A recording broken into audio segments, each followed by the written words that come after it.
సర్వ సృష్టికి ఆది సంభూతుడును అదృశ్యుడైనటువంటి దేవాతి దేవుడు మన ప్రభు అయినటువంటి యేసుక్రీస్తు వారు సర్వ సృష్టికి మొదటివాడు. సమస్తము ఆయన మూలముగా కలిగినది, ఆయన లేకుండా ఏదీ కలగలేదు. అలాంటి మన ప్రభు అయినటువంటి యేసుక్రీస్తు వారు సమస్తము కూడా ఆయనకున్న సమస్తమును కూడా ధారాళముగా ధారపోశాడు. ఆయన ఏది దాచుకున్న లేకుండా తన స్వరక్తాన్ని సర్వలోకంలో ఉన్న పాపులమైనటువంటి మన మానవులందరి నిమిత్తమై దేవుడు రక్తాన్ని కార్చాడు, సమస్తాన్ని ఇచ్చాడు.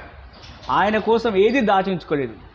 పరలోకమందున తండ్రి అయిన దేవునికి ఒక్కనొక కుమారుడు యేసుక్రీస్తు ప్రభువారు అందరికంటే శ్రేష్టమైన వాడు, శ్రేష్టమైన తన జీవితాన్ని అర్పించాడు, త్యాగం చేశాడు, సర్వలోకాన్ని విమోచించి తండ్రితో సమాధానపరిచాడు. ఇలాంటి గుణలక్షణాలు కలిగి ఉండాలి. కానీ ఇది ఒక కుటుంబంలో పెద్దవాడు, ఈ మొట్టమొదటిసారిగా దేవునికి అర్పణను పట్టుకొచ్చిన వాడు, ఈ ఆదాము హవ్వలకు పుట్టిన ప్రథమ సంతానమైనటువంటి కయ్యూను అనేవాడు ఒకడు ఉన్నాడు బైబిల్ లోపల. అర్పణ పట్టుకొస్తే దేవునికి ఏదైనా కూడా హృదయపూర్వకంగా సమర్పించాలి. అంతేగాని మనసులో ఒకటి బయటికి ఒకటి ఇవ్వాలా అద్దా అనేటువంటి కుయుక్తి అయినటువంటి ఆలోచన కయ్యూనులాగా ఉండకూడదు.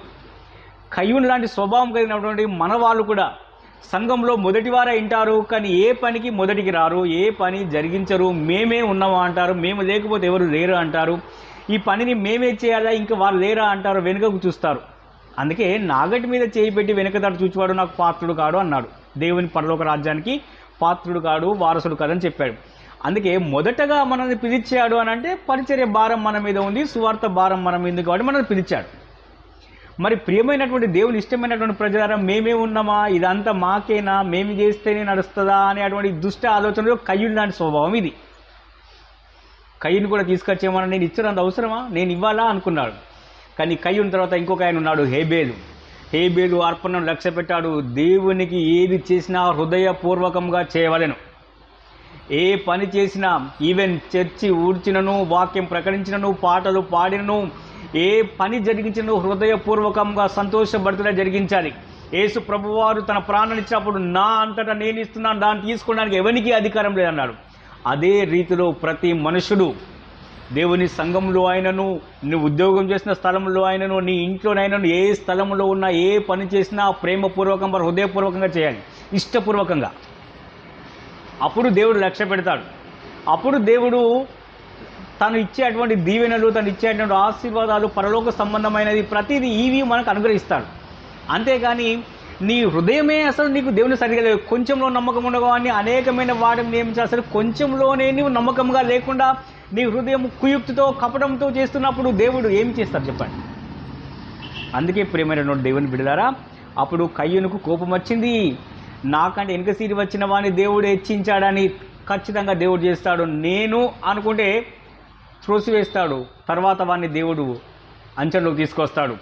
సౌలు మాట వినలేదు, దావీదును ట్రాక్లో ఉంచాడు, ఏర్పరిచి ఉంచాడు, నా ఆయుధమని సెలవిచ్చాడు. అంతే, మొదటివాడు ఎవడైనా దారి తప్పితే దేవుడు విడిచిపెట్టడు, వెనక ఉన్నవాడిని యథార్థవంతమని తీసుకువచ్చి పట్టాలపై ఎక్కిస్తాడు. బిడ్డలారా జాగ్రత్త, అవకాశం వచ్చినప్పుడు బహు జాగ్రత్త కలిగి దీన మనసు కలిగి యథార్థవంతులై ప్రతి పనిలో ముందుకు సాగండి.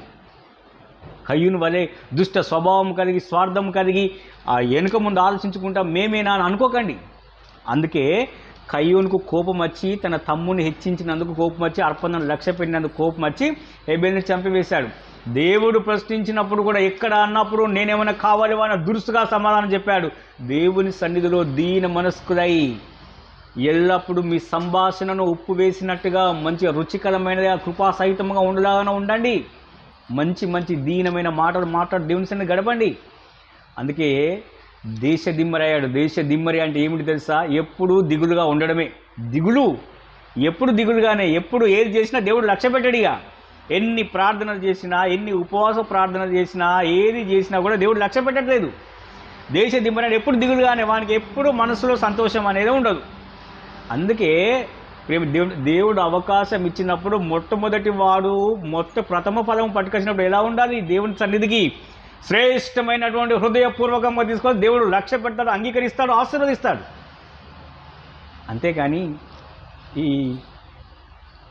నీ మనోపూర్వకంగా కాకుండా నీ ఇష్టపూర్వకంగా కూడా బలవంతంగా చర్చికి రావడం కూడా బలవంతమే. కొంతమందికి అయితే బలవంతంగానే దేవుని సన్నిధికి రావడం, బలవంతంగా పాటలు పాడడం, బలవంతంగా కూర్చోవడం, బలవంతంగా ప్రభు బల తీసుకోవడం, బలవంతంగా ప్రార్థనలు చేయడం, ఇదంతా బలవంతంగా చేస్తే చివరికి బలవంతంగానే నీ అంటే ఇంటికొచ్చిన వారందరినీ దేవుడు దీవిస్తాడు, హెచ్చిస్తాడు. ఇక నువ్వు ఉన్న స్థలంలో ఉంటావు. 38 సంవత్సరాల నుండి వాడు బెతెస్దా కోనేరు దగ్గర ఎలా ఉండో అదే రీతిలో ఉన్నావు. అందుకే కయ్యూను స్వభావం మార్చుకో. దైవజనుడైనను, విశ్వాసుడైనను, ప్రపంచంలోని అన్యజనుడైనను ప్రతి వారు ఇలాంటి కయ్యూను స్వభావం కాకుండా హెబెల్ లాంటి సున్నితమైన స్వభావం కలిగి, స్వేచ్ఛానుభావమైనటువంటి స్వచ్ఛమైన హృదయం కలిగి దేవునికి సమస్తమును మనస్సును అర్పించండి. దేవుని మహోన్నతమైన కృప మనందరికీ తోడే నడిపించును గాక. ఆమేన్, ఆమేన్, ఆమేన్.